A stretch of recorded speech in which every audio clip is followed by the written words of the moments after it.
Pakistan has a new cabinet. It includes 12 members of the National Assembly and 3 technocrats as federal and state ministers.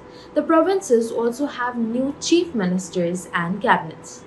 Now, while that may be old news, but what's interesting here is the inclusion of those who were part of the previous caretaker setup. So, what does the law say about that? Over the course of the last few weeks, members of the caretaker government have contested the elections and gone on to become part of the provincial governments, or they've reportedly taken oath as part of the federal cabinet and are set to contest the upcoming Senate elections. Sarfaraz Bugti served as caretaker interior minister. He backed and supported various controversial policies of the former caretaker government, including its decision to deport Afghan refugees. Sarfaraz Bugti resigned from the caretaker setup in December and then went on to contest elections from a provincial seat in Balochistan. He has now been elected as Chief Minister of Balochistan. Mohsin Naqvi served as caretaker Chief Minister of Punjab. He has reportedly taken oath as part of the federal cabinet and is set to contest the upcoming Senate elections and be Federal Minister of Interior.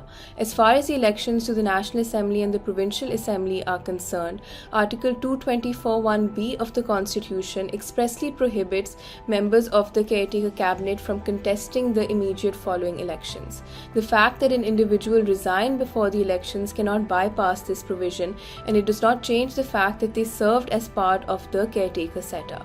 As far as the elections to the Senate and joining the federal cabinet is concerned, the entire purpose of a caretaker government is to have in place an impartial, neutral setup to facilitate free and fair elections. The very purpose and rationale for not allowing members of the caretaker government from contesting the upcoming elections is that they would not be impartial, and it would not be possible for them to be impartial if they are to contest elections.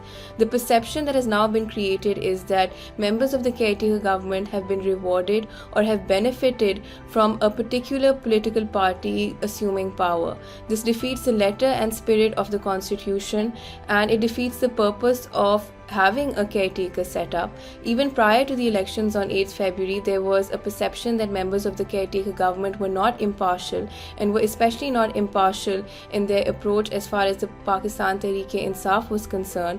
The fact that members of the caretaker government have now gone on to join an elected setup only lends support to this already existing perception. It should be added here that the prohibition to contest elections does not extend to Senate elections. And that's it for today. For more such legal explainers, subscribe to DawnNews English.